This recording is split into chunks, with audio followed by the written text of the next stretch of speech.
நேரடி பார்க்கலாம் பாருங்க. அவன் ரொம்ப தெளிவாகவே கல்வெட்டு பதிவு பண்ணியிருக்கான்.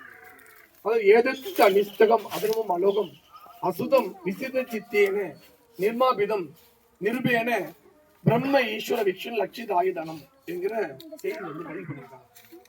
அப்ப வடமொழியை கிரந்த எழுத்திலே நாம் அரசியலுக்கு போக விரும்பவில்லை.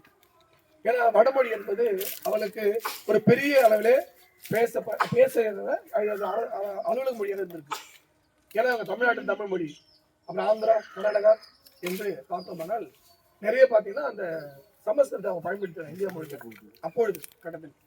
எனவேதான் அந்த அலுவலக மொழியாக சமஸ்கிருதத்தை அவங்க வைத்து கல்வெட்டு அந்த நடுகள் வெளியிட்டிருக்காங்க. அதெல்லாம் தமிழ், ஏன்னா மக்களுக்கு தமிழ் தெரியும் இல்லையா. நடுகள்லாம் பார்த்தீங்கன்னா எல்லாமே தமிழ் தான் இருக்கும், பட்டியத்துல தமிழ் மொழியில். அப்ப ஏதத்து அனிஷ்டகம் அப்படின்னா ஏதத்து என்றால் இந்த குடவரை குறிப்பாக செங்கல் இல்லாமல், மரம் இல்லாமல், உலோகம் இல்லாமல், சுதை இல்லாமல் விசித்திர சித்தன் என்னும் அரசன் இதை நிர்மாணித்தான். யாருக்காக என்றால் பிரம்மா, விஷ்ணு, சிவன், இந்த 3 பேர், அது மும்மூர்த்திகளுக்காக. அப்ப மும்மூர்த்திகளாக உருவாக்கப்பட்ட குடவரை என்பதையும், இந்த குடவரையில செங்கலை பயன்படுத்தவில்லை, மரத்தை பயன்படுத்தவில்லை, உலோகத்தை பயன்படுத்தவில்லை, சுதையை பயன்படுத்தவில்லை. எனவே விசித்திர சித்தன், விசித்திரமான சிந்தனை உடையவன் அந்த இந்த குடவரைக்கு லட்சியதாயுதனம் ஏன்னா நிறைய பேர் அவங்க இருக்கு. லட்சிதன் அவன் பேரு, சேத்தகாரியம் பேரு, சித்திரகாரியம் புலியம் பேரு, குணவரன் பேரு, அவனி பாஷன் பேரு, நிறைய பேர்கள் அவங்க யாருக்காக உருவாக்கப்பட்ட குடவர்கள், மும்மூர்த்திகளுக்காக உருவாக்கப்பட்ட குடவர்கள். உள்ள பாத்தீங்கன்னா 3 மாடங்கள் இருக்கு மும்மூர்த்திகளை வைப்பதற்கான. ஆனா உருவங்கள் எதுவும் இதுதான் ஆராய்ச்சி. ஏன்னா நம்ம கொண்டு போகணும். ஏன்னா பிள்ளையார்பட்டி தான் பழைய, ஏன்னா பாடத்திலே இருக்கு நிறைய. நீ பார்த்தோம் பாடத்திட்டில் இருப்பதாலே நம்ம அதை நம்ம சொல்ல முடியாது. ஆய்வு நோக்க பார்க்கும்போது இங்க 3 மாடங்கள் மட்டுமே இருக்கிறது.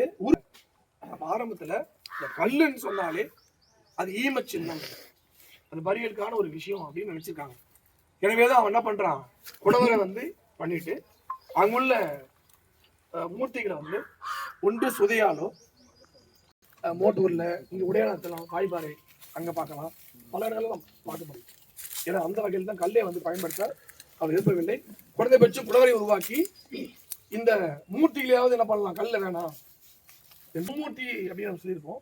ஆனா பிள்ளையார்பட்டியை பார்க்கும்போது அங்க லிங்கோத்வரம் இருக்கும், விநாயகருடைய சிற்பம் அங்க இருக்கு.